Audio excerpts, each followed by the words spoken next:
Frank was a strange man, but he must have been. He wrote Dune, didn't he? I said to him once or twice, explain something or other to me, and he'd say, oh, look at the index, you'll find it all in there. So I said, no, but tell me what you think about it. And I don't think he could.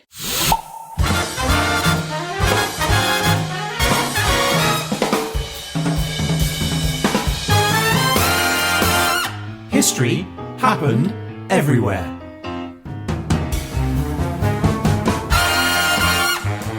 Hello, my name is Brian Weir, and I am here in the HHE studio with the Villeneuve to my Lynch. It's Mr. Peter Goddard. I'm the Villeneuve? Yeah, you are. That's good. That means I'm the better one. I'm the classic. Slightly erratic madman. Bullshit. You remind me today of a small Mexican chihuahua. Now, Peter, with the whole world buzzing about the release of the movie Dune Part 2, I'm reminded that last episode we benched the Derzolator in favour of the Dunelator, which tasked you with looking for mindfulness in Frank Herbert's iconic sci-fi universe Dune, during the prequel years, no less, of 200 BG to 10,191 AG. Whatever that means. So, with that challenge set, why don't you give the listeners a pinch of spice and reveal what's to come on today's episode? Well, yes, Ryan, it is a bit of a different one this week. We're going to travel through space and time to the universe of Dune, one of the most popular science fiction books ever written. And now, a major motion picture, not featuring Sting in his pants. Hooray! We're going to spice up your life with giant toothy worms. We're going to meet people who are like computers and computers who are like people. We're going to meet space nuns and fish people space truckers. We're going to find out what it means to be human, and throughout it all, we're going to be mindful of our chosen topic. It's mindfulness in the Duniverse during 200 BG to 10191 AG. Welcome to Dune.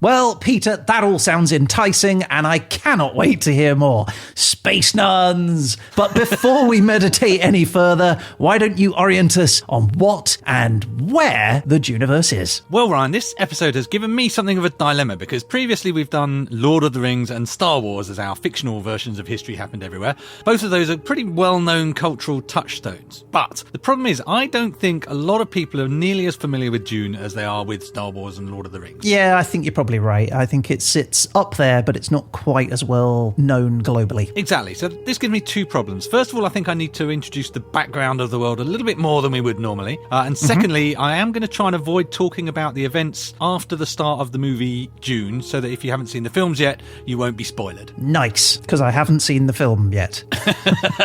Good. Neither have I, actually, so I'm not spoiling myself. Now, I'm going to start by going a little bit meta, and we're going to learn a little bit about Dune as an artwork. Wow. So the start and the heart of the story of the Duniverse is the book Dune. This was written by Frank Herbert over several years whilst his wife brought home the bacon, so I think she should get a bit of credit for the authorship there. It started life as a serialised story in a magazine called Analog, but then Herbert reworked it and sought to publish it as a book. Okay. This was rejected by nearly 20 book publishers. Oh, wow. So not a good book. Well, one editor apparently replied, I might be making the mistake of the decade, but... And indeed, in 1965, he found a publisher which was apparently mainly known for car repair manuals. Right. Okay. So these guys published it, and it went on to sell an estimated 20 million copies. Yeah, that's amazing, isn't it? It just goes to show you just never can tell. It's really hard, I guess, publishing books and making films, and you just never know what's going to hit. Exactly, and there are a good number of people who said no to this world-beating science fiction. And in fact, it's known as the best-selling science fiction book in history. For real? Really? More than 2001 or what they say. Any of the Isaac Asimov? Oh, wow, there you go. So anyway, from there, relatively successful, Herbert went on to expand the universe. He wrote 5 more books following the epic story of Dune. There's Dune Messiah, Children of Dune, God Emperor of Dune, Heretics of Dune, and Chapter House. Of Dune? Correct. Chapter House Dune. Oh, okay. You know where you are. This guy knew branding at least. Yeah. So that's so far so simple. One raw author, bunch of books, that's the world. Okay. Now, in 1984, there's a new entry into the Duniverse. There was a publication of a thing called the Dune Encyclopedia. Okay. Now, this was the first work that wasn't written by Frank Herbert at all. It was edited by a guy called Willis E. McNelly, and he was a close friend of Frank Herbert. So this isn't like fan written. It sort of isn't it? I mean, it's professional. So he gathered 42 writers, and they all wrote entries that in this encyclopedia contributing to the history and the personalities and the culture of the Duniverse. Wow, this really does create an actual universe at this point, doesn't it? It really does, and it's even better than that. So the effort that these guys produced was actually approved by Frank Herbert himself. He wrote the foreword to the book, and he wrote, "As the first Dune fan, I give this encyclopedia my delighted approval, although I hold my own counsel on some of the issues still to be explored as the chronicles unfold." Because he said that because he was still writing the sequels at that time. So he was like, well, something else happened. Yeah. It was because you want some leeway, don't you? You don't want to be completely cornered in. Exactly. He's got a little bit of a wriggle room. And he actually says some of the contributions are sure to arouse controversy, based as they are on questionable sources. Yeah. I mean, avid fans are well known for their inflexibility, aren't they, when it comes to this sort of stuff? A little bit. But this is quite interesting because the brilliant thing about the Dune Encyclopedia is it's written as an in-universe encyclopedia. So the Dune Encyclopedia is a book in the Dune universe. Wait. What? Really? So if I lived in the Duniverse, I could go and buy this encyclopedia? Exactly correct. So with Frank Herbert's foreword? Yeah, oh God, that's blown my mind. I hadn't thought of that. Who is God has written this first foreword? But no, so the editor of the book is presented as this character, Hadi Bonotto, who's an archaeologist in the Frank Herbert novels. I love this. This is cool. Yeah, so it's basically, it acknowledges its own fallibility. It says, well, there are powerful factions who won't have an interest in displaying one view of history. And so it kind of presents its own unreliableness as part of its whole setup. Which is very good for Frank Herbert because it gives him a lot of flexibility in the future if he needs to change something. Of course, the encyclopedia, it was a bit wrong, but, that's the nature of the book, right? So Frank Herbert died in 1986. He was going to write a 7th novel that he had apparently planned, but he didn't get there. But this still is not the end, Ryan. Okay. Unsurprisingly, a multi-million-dollar enterprise continues. Frank's son, Brian Herbert, teams up with a guy named Kevin J. Anderson, and they pick up the reins of the Dune universe, supposedly using notes that were left behind by Frank after he died. Okay, like Brian Henson picked up the reins of the Muppets. Exactly, but there is some controversy. Some people would cast doubt onto whether these notes really exist. Apparently, the pair published a picture of the notes, but bear in mind this was, 1986 or thereabouts. The picture is just a floppy disk with a label that's just got handwritten Dune 7 notes.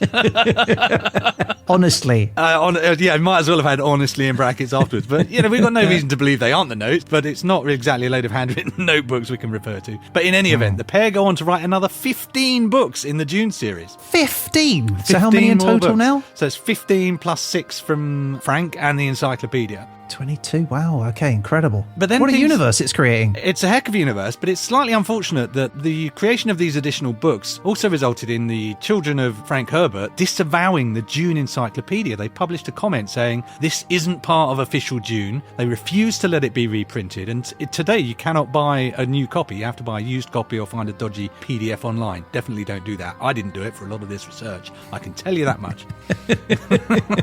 So yeah, they actually declared it no longer canon, the encyclopedia, in the official Herbert Limited Partnership, who owned the copyright for Dune. And that must have been heartbreaking for McNelly, because he wasn't just a fan fiction guy, he was a good friend of Frank Herbert. He even wrote the eulogy for Herbert when he died. Oh, wow. Was that in canon as well? No, I think that was... But it's such a sad story, and to this day, you can't get it. You can buy a used copy, and it is very expensive, it turns out, unsurprisingly. So I've followed the lead of a podcast. There's a really big Dune podcast called Jabbar. The way they operate canon is they say, first and foremost, Frank Herbert's novels are legit. Their second tier of legitimacy is actually the encyclopedia, because Frank Herbert had signed off on it effectively.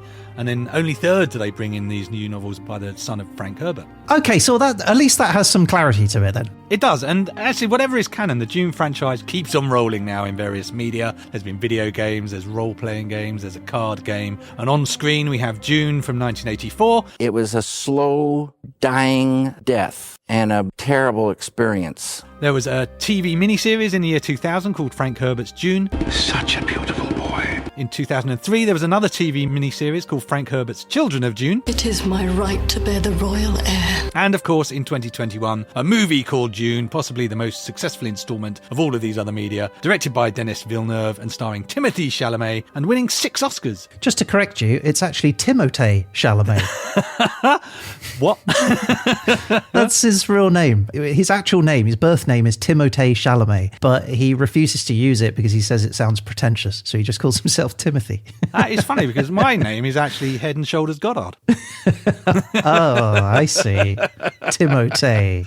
Timothée shampoo is so mild, you can wash your hair as often as you wish. And of course, Ryan, now we have the sequel to the blockbuster Dune Part 2 in cinemas now, which is why we're doing this podcast. And I did see in a recent interview for Dune Part 2, the director, Denis Villeneuve, he was saying that there are going to be a whole raft of spin-off movies and TV series that are going to follow on from the success of the major movies. Oh, right. Well, I look forward to seeing those because there's a lot of material to get through. There is. I don't think you're going to be able to avoid it, Pete. It's going to be everywhere. Well, Denis, come and get in touch and we'll have you on the podcast next time there's a TV show to promote. That's right. Or you, Timothée. Timothée, so mild, you can wash your hair as often as you wish. Timothée.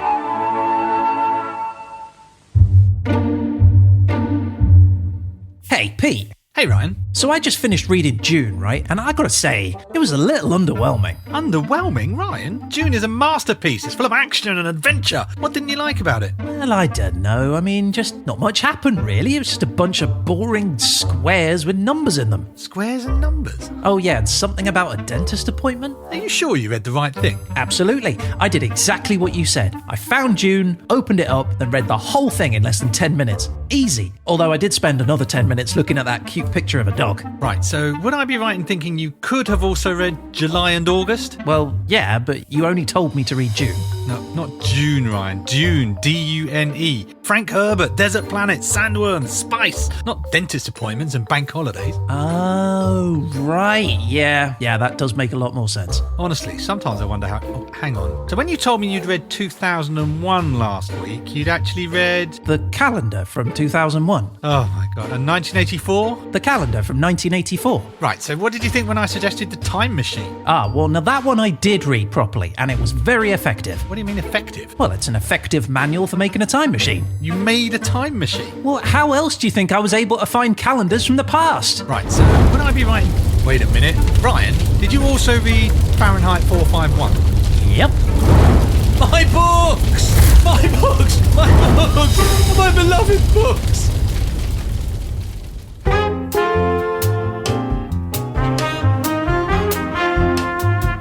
Alrighty, PD. I am fully up to speed on what the Dune is, but I don't really know much else about it, if I'm honest. I've only seen one of the films, so why don't you tell me a little bit more? Well, yeah, that was a bit meta, wasn't it? That was the background to the background of the Dune universe. Yes. We have to orient ourselves in the universe of Dune. Now, we have a time period in Dune which is set before the events of the main Dune book or film. Okay. But again, I worry a little bit about our listeners' familiarity with the world. So what I want to do is kind of give a short summary of what's going on in Dune. And so I enlisted a Dune expert to help me out with this task. And I'll let him introduce himself. Yay!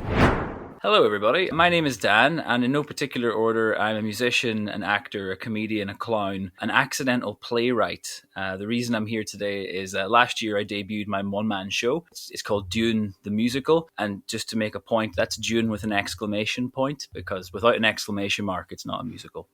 I don't make the rules, what can I say? Anyway, I wrote a one-man show which tells the story of Dune, Frank Herbert's 1965 sci-fi novel, telling the story from the perspective of the book's Bard character.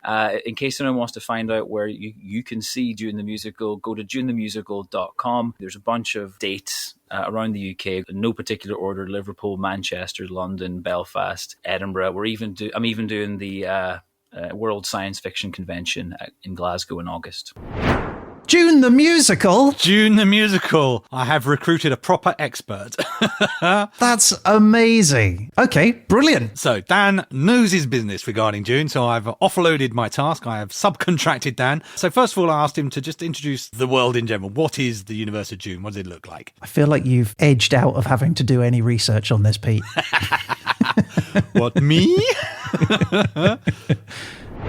All right, so page 1, we open in a castle in space. So instantly we have this combination of old and new. Like you said, we're in the very far-flung future. We are in a world where humanity is still organized by empires. At the top of the pecking order is the House Carino. They are the ruling house at the executive of the Imperium. The Emperor is Shaddam IV. Now, the Emperor doesn't have total control. His power is counterbalanced by the Landsraad. The Landsraad is the council of all the great and lesser houses. So think about the aristocracy of old Europe, except in space. Okay, nice. Future medieval swords, castles, and whatnot. Future Game of Thrones. Future Game of Thrones, yeah, that's not wildly inaccurate, actually. So, and obviously there are a number of factions in this world, so I asked him to expand a bit more about some of the characters and groups that we find in the universe of Dune. There are no computers, so we have certain factions or certain types of humans who are conditioned to behave like computers and do all the big sums and try and accurately predict future outcomes. The main group of these are called the Mentats. There's a lot of mystery around the Mentats because they're not, they're like us, but they're different. Another very familiar set of characters are the Bene Gesserit. The Bene Gesserit are a sisterhood, kind of like nuns in space. Think Jedi, but maybe 20 years before. The Bene Gesserit, they control people with their voices. They exude a zen-like calm, and they're also experts in hand-to-hand combat. The Bene Gesserit, as an organization, they control a lot of the behind-the-scenes politics of the world of Dune. They facilitate exchanges between families, and in particular they facilitate genetic exchanges between families. In this far-flung future, humanity no longer uses computers. We don't use artificial intelligences. So the only opportunity for humans to advance is through a sophisticated and millennia-long genetics program. So there you have it. You've got Mentats and Bene Gesserit, and we're going to meet both of those later. But I'll let Dan finish telling us about the world. He's got another group to tell us about. There is an organization within the Imperium known as the Spacing Guild. And the Spacing Guild is the third, possibly most important pillar of that's holding up this future society. The Guild are a group of spacefarers, people who have spent their entire lives in space. The spaceships that they fly are enormous. They are bigger than what most people imagine as being a spaceship. The types of crafts that they fly are like cities in the sky. They are the size of mountains. There are multiple spaceships put inside the Guild Highliners, is what they're called. Now, the Guild moves things between the stars. The Guild moves things across time and space. There seems to be instantaneous space travel, but obviously it must be very dangerous because we need some very highly trained and conditioned individuals to facilitate this travel. In step the Guild Navigators. Guild Navigators are humans who have consumed so much spice that they can yet glimpse that little bit of that future. It helps them navigate the difficult bends and curves in space-time that are associated with long-distance space travel. But because they consume so much spice, they end up turning into fish people. Kind of fish-people hybrids. Kind of fish-people hybrid. Like a merman. Like a merman, a space mer person. Okay. But in that section, you heard the magic word spice. Spice is a very important thing in the world or the universe of Dune, and I think we need to understand it a bit better. So once again, Dan will help us out there. Come on, Dan, tell us about spice. Spice is synonymous with the world of Dune. This is what all the factions are organized around. The spice is a chemical that's found on one planet in the known universe. Spice does all kinds of great things. You can do anything with spice. You can eat it. You can drink it. You can use it as an ointment. You can turn it into plastic. You can turn it into all kinds of things. But it'll also make you live forever. It'll keep you young as well. So rich people really like spice. The other thing it does when you take enough of it is it allows you to glimpse the future. All right, where do I get me some of this amazing spice? I have to be honest, I thought Dan really was embodying a travelling spice salesman halfway through that pitch. He had me signed up very early in the pitch. But yeah, so spice, this is this drug that enables so many people to do so many things. But then finally, how does all this come together? How does this become a book? What is the story here? And this is what Dan told me. We've got all these factions. We've got the Empire. We've got the houses. We've got nice houses, not so nice houses. We've got the Spacing Guild. There are some other factions of humans that we hear about who seem to be outside of the Imperium, but everything, all of these groups are all vying for the control of one planet, one resource, the spice melange found only on Arrakis. Now, the person who's in charge of Arrakis has an awful lot of power. The Emperor cannot occupy that space. It would give him too much power, and the Landsraad Council would not tolerate it. So instead what happens is the Emperor picks someone from the families to be in charge, to take charge of the production of spice and oversee the maintenance of the planet. When we open the book Dune, we are in the middle of a transition. The previous inhabitants of Arrakis, so the previous governors, were the Harkonnen. The incoming tenants are the Atreides. We are invited along on the story of Paul Atreides as his family take the reign of power on the most dangerous planet, the sole source of the world's most valuable resource. Okay, this is where it all starts getting a bit more complicated, doesn't it? Yeah, so that basically has equipped you to watch Dune or read Dune the book. You're oriented and you've got your background. That takes us up to the beginning of Dune. But I think we can still do some proper orientation, if that's all right with you. I'm still curious why it's called Dune. Well, it is a desert planet. Arrakis, the planet where the spice exists, is a desert planet and consequently has a lot of dunes on it. Oh, I see. I thought it was like a group of people or like the name of the place, but it's not. It's just no, it's all about one the big desert planet. Exactly. So you asked at the beginning, Ryan, where is the Duniverse? Well, in fact, it's right here. Dune is set in the universe that we are living in today. It's actually just set in the far-flung future in our universe, long after the Earth, or Terra, as it's known in the book, has disappeared. Oh, so Terra does exist, or it did exist at one point. Yeah, according to the encyclopedia, the origins of the Bene Gesserit even originate on Earth now. So right now, we are in the Duniverse. We're just in the very early Duniverse. That is very cool. I did not know that. You're probably also wondering, how big is the Duniverse? I mean, I really am, yeah. Yeah, quite a complicated question, that one, because over the 10,000 years of history that we're talking, mankind goes from living on just planet Earth to thousands to possibly millions of inhabited planets. So Dune is set about 20,000 years or so into our future. So our universe today is about 94 billion light years long. I don't know how many Francis that is, I'm not going to lie to you. So in the time of Dune, there's a subset of the universe called the known universe, meaning planets that have been explored and documented by humans, and that obviously increases as humanity explores space. There's not really a number given, but at one point it says millions of worlds, but that might just be metaphorical term for lots. But the Dune wiki lists 84 worlds that are specifically mentioned in the Dune books. So if we assume all of those are about the size of Earth, we got about 42,840,000,000 square kilometres, 16,540,000,000 square miles, or roughly 78,000 Frances. That doesn't sound right. Sure? It doesn't. Honestly, I did the maths and then I did the maths again. I will be happily corrected because I thought that sounded far too small, right? I thought that sounds far too small. Yeah, I would have thought so. We'll put this to Dursley for the verdict, because I may well have done something terribly wrong. But I think the main takeaway is an awful lot of Frances in the known universe. And so is it within our galaxy, or is it within a number of galaxies across the universe? It goes across a number of galaxies. What happens is that humans live on Earth as we do today. Then in about, I think it's 8 to 10,000 years from now, man starts exploring the stars. So in 14,100 to 13,600, the solar system starts to be colonized, right? So Earth becomes one of many inhabited planets.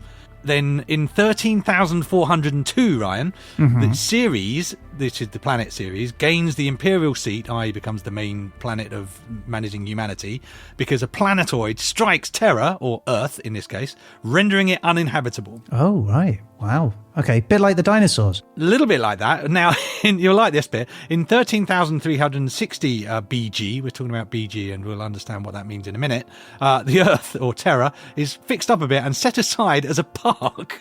A park? Or just a nice little area you can go and have a little walk around on. Exactly, a planetary nature reserve, essentially.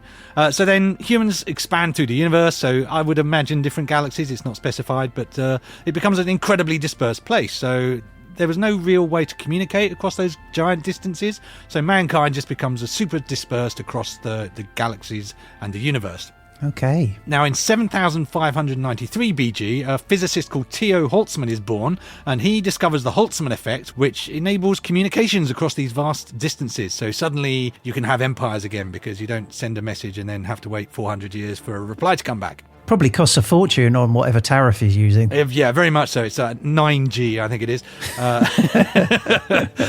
There are consequently wars of reunification as everyone wants to rule, as they tend to do even in the future. There is a period when cyborgs take control of everything. Okay, that sounds fun. It does sound fun. The cyborgs develop artificial intelligence. That artificial intelligence then gets out of control and then itself dominates humanity for quite a long time. I feel like we're going through that at the moment. It does feel a little bit like that. ChatGPT empire. It is. But humanity strikes back, Ryan, in a 100-year war against the machines, known as the Butlerian Jihad, which we will talk about because the Butlerian Jihad is the very start of our time period. Oh, okay. Now, after the jihad settles down, there's some bickering and empire building. In 84 BG, spice is discovered, the spice that we've been talking about. This enables interstellar travel, makes actually travelling across the distances super possible, and it also leads to the creation of the Spacing Guild, which is formed in 1 AG. AG and BG is after Guild and before Guild. So the sort of defining event of the Dune timeline universe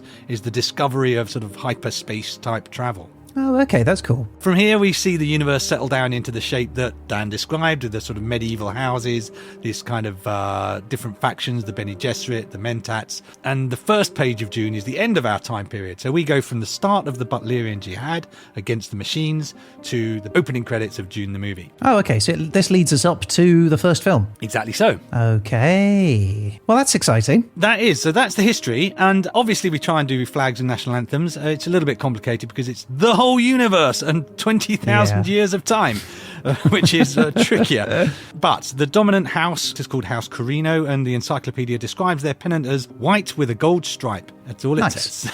That's very simple. Pretty straightforward, right? They also have badges that identify them, and their badge of House Corino is a golden lion. Not very space alien-y, though, is it? Not really. Well, I'll turn to what I've nominated as the national animal of the Duniverse, and I think this is a bit of a no-brainer. In fact, you could probably guess what I've chosen for the national animal of the Duniverse. Is it a worm? It is a worm, the sandworm, these giant worms that live in the dunes of the planet Arrakis. And they've got kind of a suckerish mouth like a lamprey, and it burrows through the sand, listening for the regular footsteps on the sand of likely prey. And if you reach inside, you get a handful of popcorn. Yeah, good luck with that. And of course, there is the question of the national anthem. Now, there's a lot of music inspired by Dune, and there's the soundtrack to the Dune movie is by Hans Zimmer and is very moving. But I figured we're talking about 20,000 years into the future, right, Ryan? Yes. Tastes change. They do. What is classical music in 20,000 years? I've got an idea. So I've decided the national anthem for the Duniverse is a song called God Emperor by a Russian band called Distant Sun, who very kindly allowed me to use this song. This is my nomination for the national anthem for the Duniverse. And it sounds a little something like this. I love it. Here we go. Isn't it calming? How are you supposed to march to this? Well, you don't, because you'd be riding on a space wolf or something, I think. A sandworm. Riding on a sandworm, you come over the horizon with that plane, you drop your arms immediately, wouldn't you? You are blown away, aren't you?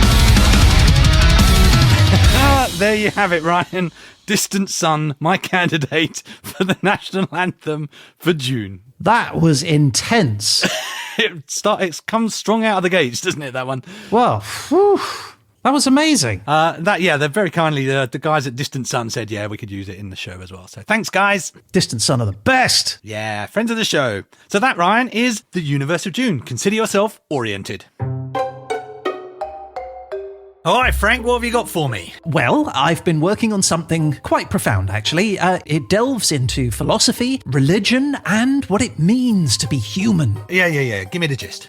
Well, it's set on a distant planet, Arrakis, which mirrors our societal struggles, environmental crises, and the eternal quest for meaning. Oh, Well, that sounds a bit heavy. Yes, well, the narrative explores the conflict over a valuable resource called spice, which has profound effects on consciousness and extends life. Ah, spice, eh? That's more like it. That is relatable. People love a curry, especially after a big night out, am I right? I mean, yes, but look, as I was saying, the protagonist, Muad'Dib, is Mud what? Mud what? Frank, we're aiming for broad appeal here. You can't call anyone mud. It's totally unrelatable. How's it going, mud?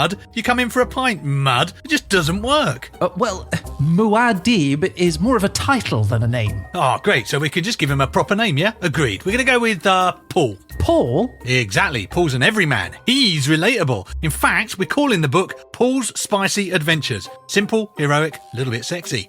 I mean, I just... Well, Look, Frank, do you want to publish the weird and existential adventures of some bloke called Mud, or do you want to sell 20 million copies? Well, I mean, yes, I guess I could flex a little. And still retain the philosophical underpinnings. Great. And you're going to need a threat for the hero to overcome, of course. Oh, well, he needs to overcome his own insecurities and the political machinations of the... Worms! I'm sorry, what? Worms! Giant worms running around all over the place. Massive teeth, gaping maw. Oh no, the worms are coming. Paul, run! Oh, good stuff. But it's more of a philosophical piece than an action novel. But action sells, Frank, not philosophy. I can see the cover now, Frank. Our man, Paul, riding shirtless atop a massive angry worm. It's gold! But it feels like we're rather straying from the essence of my vision. Vision, schmision. Let's not get bogged down in the meaning of life mumbo-jumbo, Frank. Paul the spice-hunting worm rider is going to be big, huge. I can feel it. And my treatise on the human condition is what? Reduced to topless worm riding? Exactly. Oh, don't blame me, Frankie boy. It's what the public wants. Trust me, this is going to be a hit. We're going to make millions. Oh. Now get out of my office, you creative lunatic. You got a book on space slugs to write. I thought it was worms. Whatever. Fine, but I'm only writing one of these. I am a serious writer, not some pulp science fiction hack who spends his life writing book after book in the same fantasy world until the day he dies, when his children are then burdened with continuing the same nonsense for decades to come. Oh, of course you are, Frank. Of course you are, mate. Money, money, money in a big worm world. Oh no, the worms are coming. Oh, Paul, run. Oh, it's going to get you. Oh, this is going to be so big.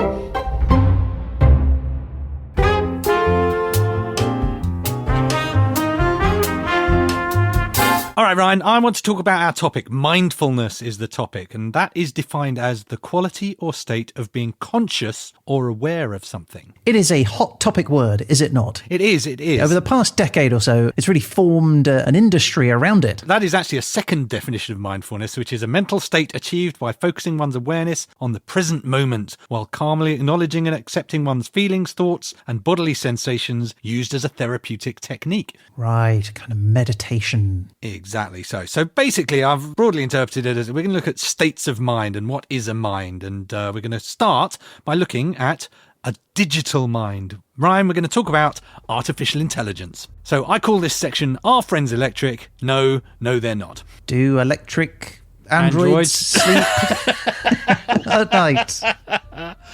So, Ryan, in our introduction by Dan, we met a lot of different types of people, but one thing you may have observed was what we didn't meet, which is unusual for a sci-fi, was robots. Yeah, no R2-D2s in the world of Dune. Exactly so. The reason for that is there is, in the Duniverse, there is a main text for the main religion called the Orange Catholic Bible, and in that it states, quote, "Thou shalt not make a machine in the likeness of a human mind." What is a human mind, though? Well, that's part of the ongoing question of Dune, I suppose. But I'm going to use this as my link to mindfulness, which in Dune is legislated to be a uniquely human thing. Can I make a robot in the mind of a hamster or a giraffe? Oh, that's a good question. Or a fish? That's one for the verdict, for sure. Okay. So you might be wondering why there are no computers and why this legislation came about. And the reason is the event that we mentioned earlier, the Butlerian Jihad. So this started in 200 BG before Guild and marks the very start of our time period, right? Yes. So we're going back 10,000 years before the events of Dune.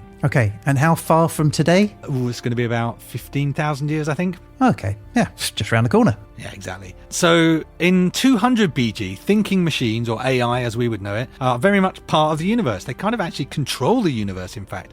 This has happened because there was a group of nearly immortal cyborgs, people called the Cymex. They took control of the universe because they were cyborgs. They had long lives and they were powerful and strong. But they also heavily relied on artificial intelligence, known as thinking machines in the Duniverse, to run their empire and control and suppress humanity across the universe. Okay. Now, there was a problem with this because one of these guys, one of these Cymex, he was too lazy to do his part of the governing properly. So he gave his thinking machine more and more autonomy so it could get on with the boring job of running the universe. And eventually he gave it so much autonomy, it went, I think I'm just going to take over now because I'm now a fully functional thinking machine.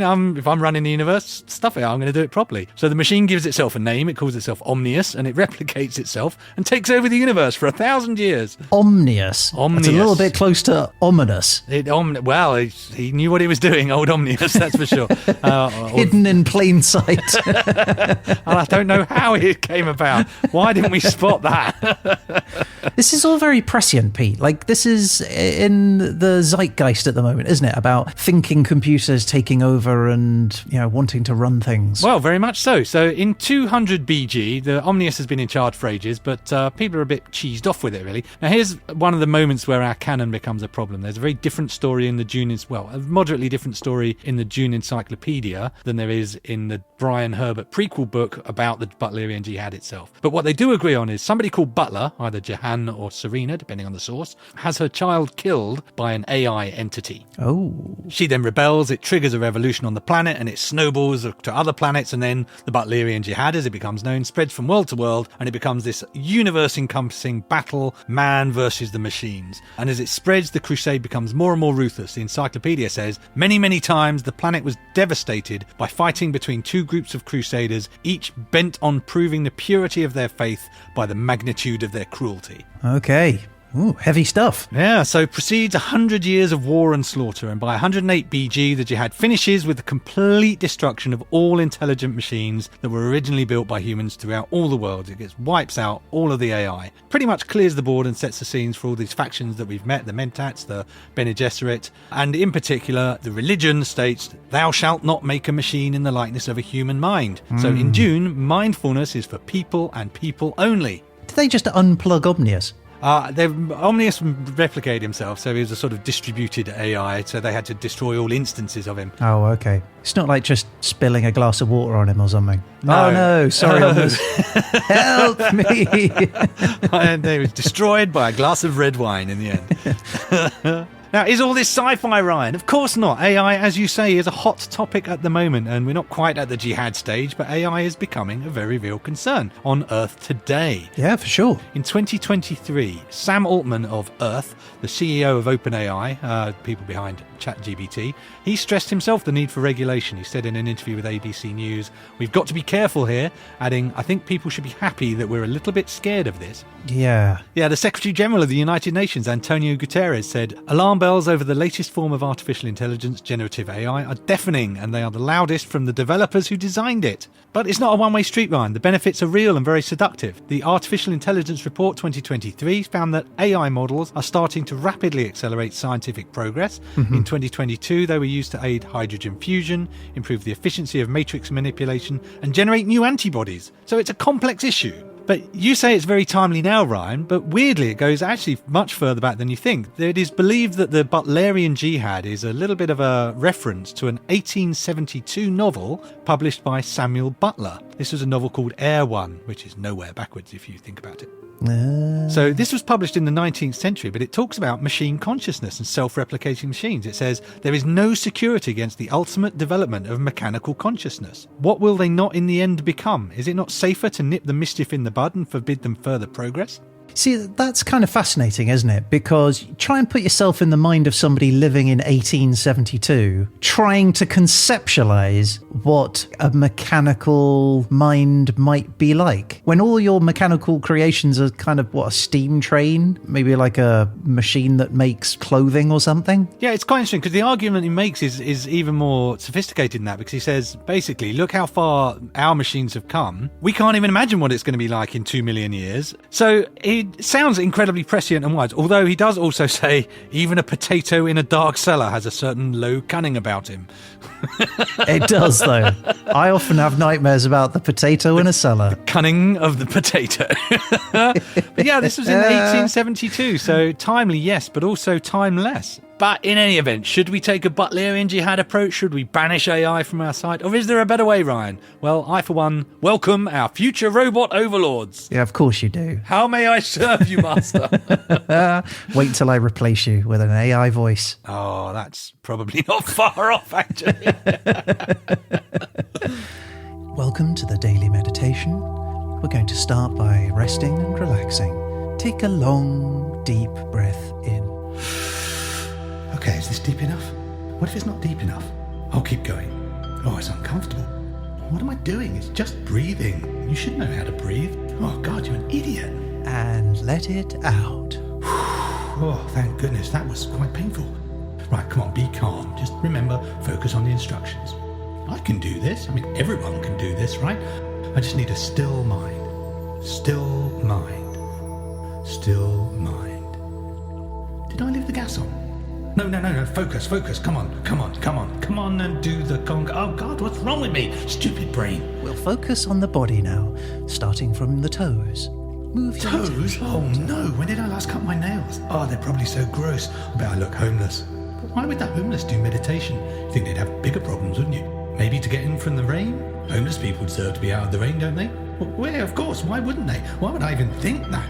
Oh, God, I'm a terrible person who hates the homeless. Mother was right. No, she wasn't. I'm not terrible. Well, where are we now? From your hips to your stomach. Oh, man, I've missed the whole leg bit. Shall I just do the legs really quickly and try and catch up? Maybe I just leave them. Can you be fully relaxed everywhere but the legs? Or do the legs kind of infect everything else? Maybe I should ask the instructor.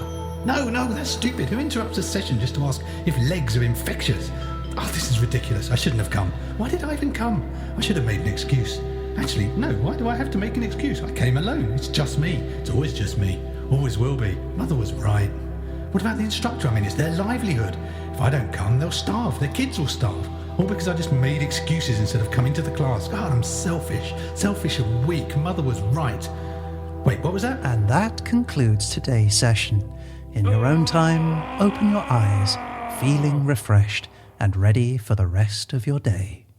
Yeah, no, thanks, everyone. Oh, they're great. Really much better. Yeah, thanks. Yeah. Same time next week, everyone.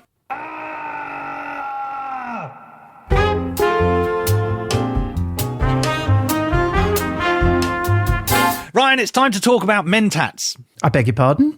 What, like getting tattoos for men? No, that's not bad. I thought they were some sort of fresh-tasting minty gum. I thought you meant like a tattoo of Timothy Chalamet on my arm. Oh, well, on your arm? Oh, you could be more personal than that. Timotei on your inner thigh. No, mentats, Ryan, are a kind of people. They were introduced earlier by Dan, and they're the answer to the question, what do you do when you've rejected the creation of computers, but then you remember that computers are really, really useful? Yes. So we've discussed that the Butlerian Jihad banned everyone from making computers that think. One must not make a computer that thinks. So one way to gain competitive advantage over your enemies in an environment where that's not allowed is to, instead of making computers that think, you create people who can compute. Oh, okay. Are we not back to cyborgs now, though? Not cyborgs. So this is what mentats are. These are human beings, but they're trained to think like computers. They're processing huge amounts of data, leaving their kind of prejudices and human distractions at the door, being as logical as possible. Mentats are an order of people, kind of monk-like, you might say, created by a guy called Gilbertus Albans. He was the creator of the Order of the Mentats, and their training consists of 3 stages. There are memorizers, so mentats are able to memorize vast amounts of data in a way that you and I possibly can't. Okay. As a result, they also kind of become a human tape recorder. You can say, hey, Mentat, what was that conversation we had? And they would play it back with all the tones and inflections just from their memory of it. Tape recorder, get you. Yeah, no. On the gramophone. They're like wax cylinders, Ryan. Shut your mouth.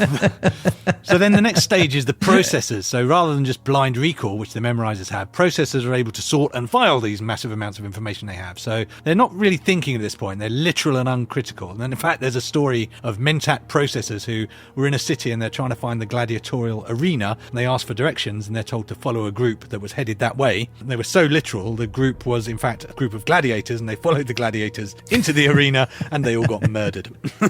Oh no. Oops. They just did what they were told. And this is the problem with your early stage Mentat. They will do what they're told because they are functioning like computers. So they have no emotion or anything, no empathy, there's none of that? No, they're trained to avoid all that. They're trained to sort of put aside all their prejudices and just work on the data, as it were. Can I buy a Mentat? You absolutely can. They would be hired by the great houses, so they become advisors to a lot of the great houses, and they're very prestigious to have around and very handy, because who wouldn't want a computer person lingering around the place? Right. I want a Mentat Pro. In what colour would you like your Mentat, sir? Space grey Mentat Pro. Well, yeah, the final stage, though, is hypothesis. So at this level, they can process, memorise, but also kind of become predictive. They're trying to forecast things. So they're doing cause and effect. And these are the guys who become political advisors, kind of lobbyists. There's a guy called Thufir Hawat, who is supposedly one of the best Mentats in history. He's one of the advisors to the Atreides family, the main family in the Dune books. Okay. But of course, part of the question that raises is, well, if they can predict everything, doesn't that make for a very boring book because everyone knows what's going to happen? But of course, forecasts are only as good as the information you get. So the more variables you get, the more possibilities increase. And your opposition is trying to feed you incorrect information, so your Mentats are giving you duff advice, essentially. Ah, what do they call that? Like the fog of war. Fog of war, exactly so. So yeah, if you've got bad information, then your brilliant processing is of no use to you. So garbage in, garbage out, as they say in computing. I like this. This is cool. But Ryan, you're wondering, I can tell, is any of this realistic? Can people just memorise a gajillion bits of information? Well, I was just thinking, is this really realistic though, Pete? Like, can people really memorise that level of information? Well, I'm glad you asked that, Ryan, because in 1986, a guy called Thomas Landauer did a study which concluded the estimates all point towards a functional learned memory content for a human of around 1 billion bits. So that's 125 megabytes. Just to help you visualise that, War and Peace on an Amazon Kindle is 3.8 megabytes. So basically, saying the memory capacity of a person is about 33 War and Pieces. Okay. That doesn't sound that much, though. It doesn't sound that much, but how about this? And it's also quite hard to visualise. So here's a more material and realistic indicator, because it's a real thing. In 21st of March 2015, Rajveer Meena of India recited the number pi to guess how many places? 4. More than 4. 5. Even more than 5, Ryan, if you can conceive of such a thing. Wait. 6? You're going to have to boost it. Go nuts. 7.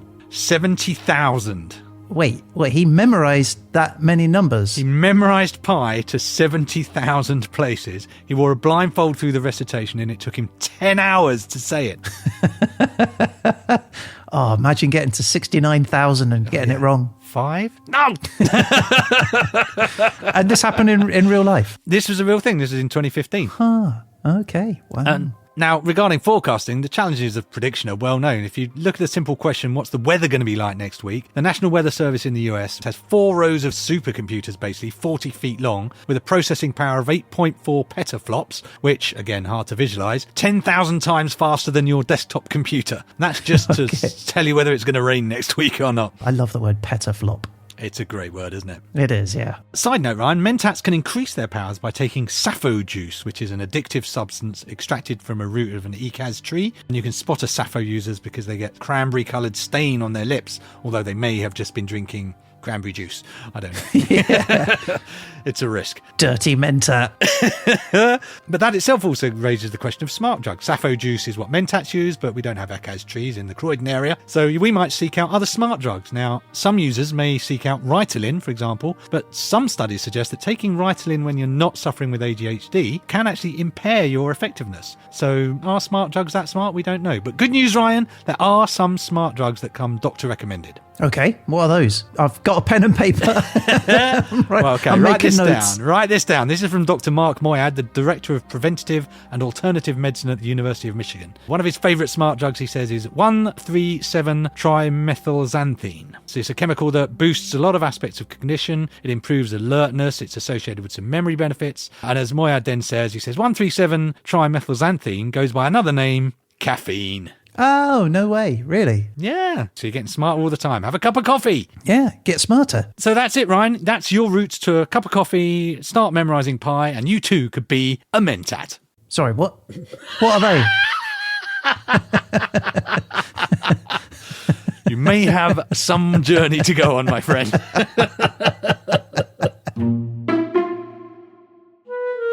Mentat? Mentat? Yes, sir. Write me a rap song using references to SpongeBob SquarePants. Sir, I am trained to perform complex calculations and in-depth analyses. Perhaps I could help with something more challenging. No. Do the rap thing. It's just, I'm not sure why you hired me if all you want is things like songs, recipes for air fryer nachos, and what cryptocurrency is hot right now. Just write me the rap song. Fine. In Bikini Bottom, where the water's deep, lives a sponge named Bob, never missing a beat. In pants that are square, flipping burgers he stands at the Krusty Krab, taking cooking commands. He's got a snail named Gary, who meows like a cat, and a pal named Patrick, who knows where it's at. It's the SpongeBob rap. The SpongeBob rap. The SpongeBob rap. Yeah, nice one, Mentat. Now post that on all my socials. Yes, sir. And don't forget to like it.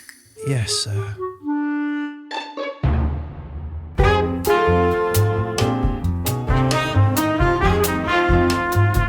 All right, Ryan, do you want to talk about Space Nuns? Well, I don't know anything about Space Nuns. Well, you will do soon. The Bene Gesserit. This is another faction that Dan introduced to us, the Bene Gesserit, the Space Nuns. I just love the word Space Nuns, to be honest with you. Yeah, I mean, really, he could have just been calling these books Space Nuns. I would buy all of the Space Nuns books immediately, to be honest with you. Yeah. Now, the Bene Gesserit were officially formed in the years after the Butlerian Jihad, when the Mentats turned to logic, which we could call the computerization of people. The Bene Gesserits were part of a group that I would say were trying to supercharge humanity, taking a little bit of a different approach to mindfulness. Okay. So this is the Bene Gesserit. They're not religious, but they sort of portray themselves a little bit like religious, and they use religion to further their goals. It's a female order, and these women develop incredible mental skills, and they too become valued for their ability to advise the great houses. But rather than the logic and emotionlessness you get from a Mentat, Bene Gesserit are all about embracing your intuition and becoming sort of superhumanly insightful based on your humanity rather than just cold logic. So the encyclopedia says of what they learn, they say a sentence means more than the meaning of the individual words. It includes the physical activity which accompanies the act of speaking. The observer must be able to read and register the gestalt of the speaker and must be able to synthesize all these channels instantly in order to understand completely what is actually being said.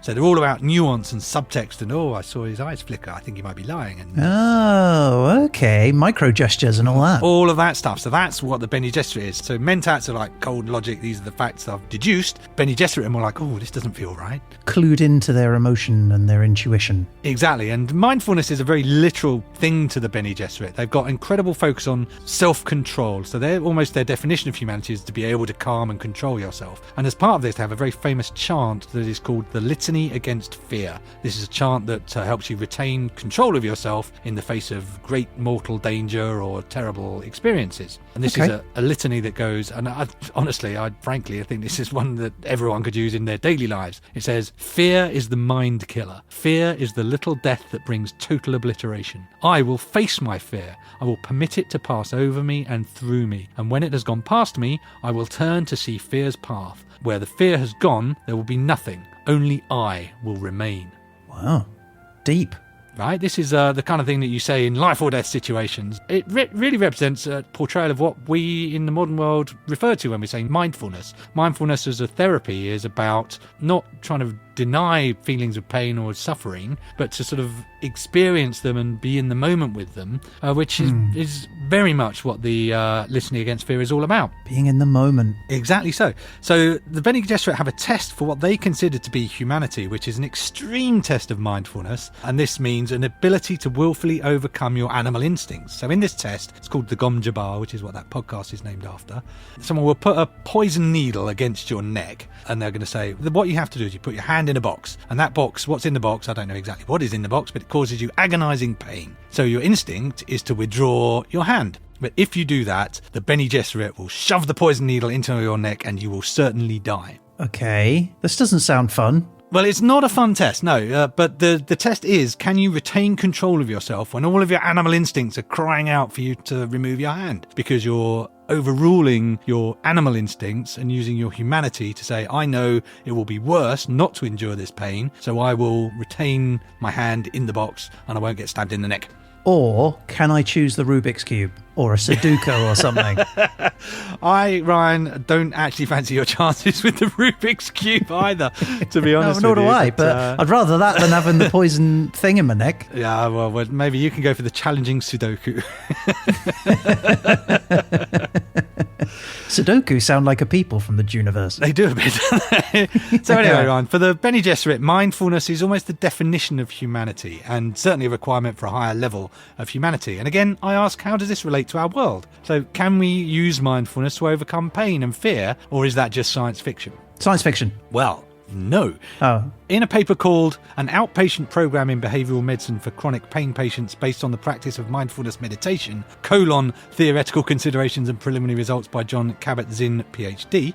This is a paper basically that looks at, is mindfulness really effective or is it just old wives' tales? And it says, quote, the practice of mindfulness meditation was used to train chronic pain patients in self-regulation. The meditation facilitates an attentional stance towards proprioception, i.e. being in a moment, feeling your pain and allowing yourself to experience and maybe examining it even, okay, but not sort of denying it or trying to get away from it. In fact, it then goes on to say, known as detached observation. So it sounds a lot like I will permit it to pass over me and through me from the Litany Against Fear.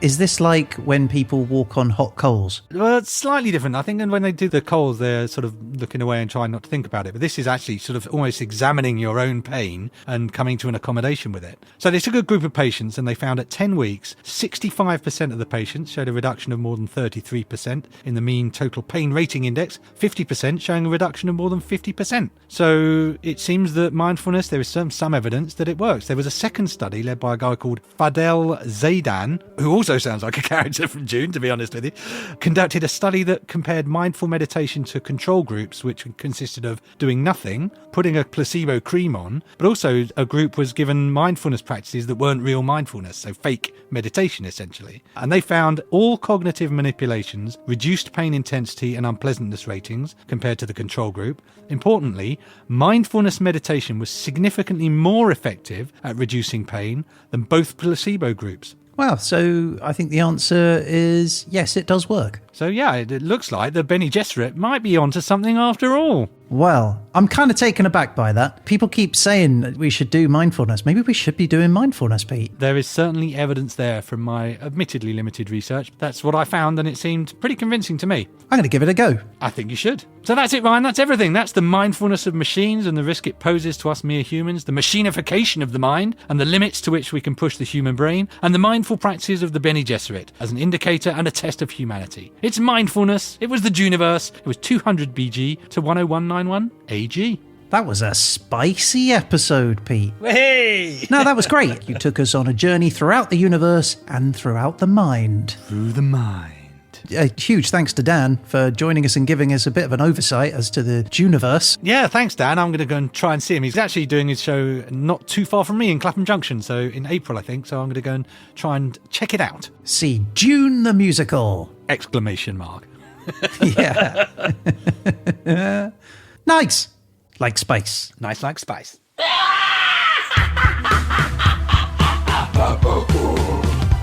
A beginning is the time for taking most delicate care that the balances are correct. This every sister of the Bene Gesserit knows. Space Nun! Coming at you with a box full of pain! Space Nun! You'll do what they say when they call out your name! Space Nun! No hesitation! meditation doing meditation. Space Nuns! Getting quite frenetic, interfering in human genetics. Space Nuns! Let us make it very simple. Space Nuns! Space Nuns are more than a menace and a wimple. Space Nuns! Oh, you better keep your wits about you. The desolate witches are all around you. I must not fear. Fear is the mind killer. Fear is the little death that brings total obliteration. I will face my fear. I will permit it to move over me and through me. And when the fear has gone, I will turn the inner eye to see its path. Where the fear has gone, there will be nothing. Only I remain.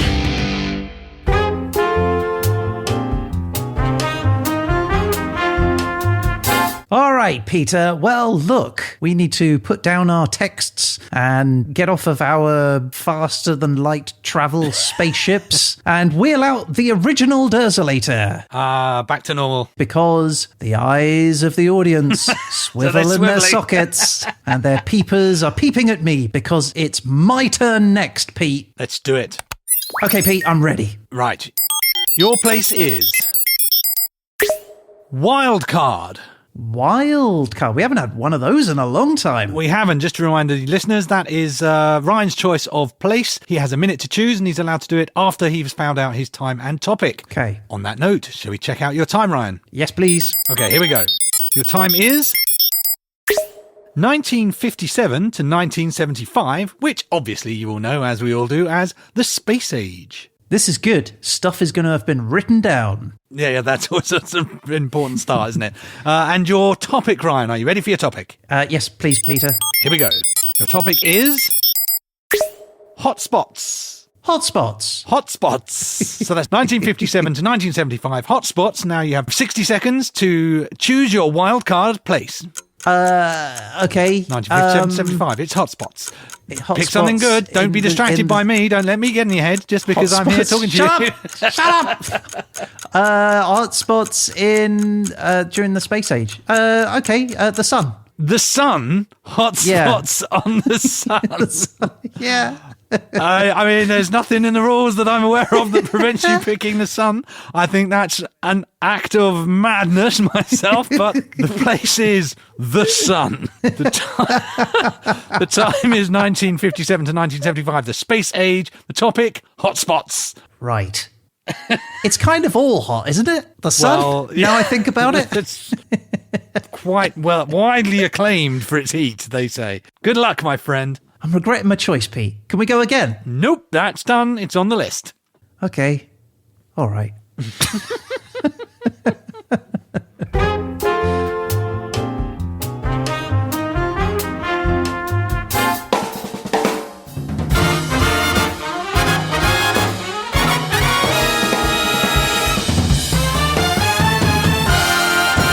Okay, well, look, there you go. That is the show for this week. So thank you all for listening. If you'd like to get in touch about any of the things that we've talked about on this show, or just to say the word spice, you can reach out to us through our website at hhepodcast.com or by email at peteandryan@hhepodcast.com. Yeah, we love hearing from you guys, and you never know, you might end up featured on a future show. That's right. And if you are on Mastodon, Instagram, Facebook, or X, you can find us at HHE Podcast. Yeah, if you subscribe to those, you'll get an alert every time we post extra content, facts we didn't use, photos, AI-generated images, and other bits and pieces. Pictures of Mentats. I'm terrified as to what you're going to come up with for that. Yeah, but we are going to be back again very soon with The Verdict. But until then, a huge thanks to you, Pete. Thanks to you, Ryan. And a huge thanks to Dan. Thanks, Dan. And that's it. I guess all that's left to say is... You've been listening to...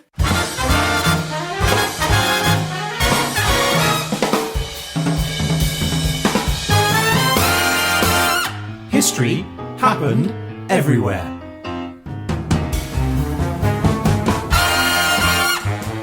Hey, Ryan. Hey, Pete. Can you help me run my lines? Run your lines? Yeah, I've got a rehearsal later and I need to practice. Wait, are you in a play? Yeah, Dan gave me a part in Dune the musical. Oh, wow, that's great. Yeah, he offered me a role in the show, one of the main characters, actually. Oh, wow. Yeah, look, here's the script. Just read the lines just before my bit here. Okay, right. Paul, watch out. Here comes the sandworm. It's your line. Oh, yeah, sorry. Oh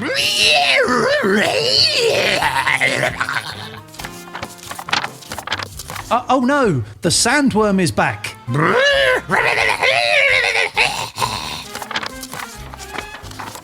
Yeah, that's it. Great, nailed it. I think I'm ready. So wait, you're just playing the sandworm? Yeah, this could be my big break. Really? Well, you have to imagine it all, me in the worm costume rolling around on the stage, but yeah, it's performance art, isn't it? Yeah, I suppose so. And you know what? I think there's an opportunity for you too. Really? Yeah, they still need someone to play the back end of the worm. Nice! No, back end. Oh yeah. Nice!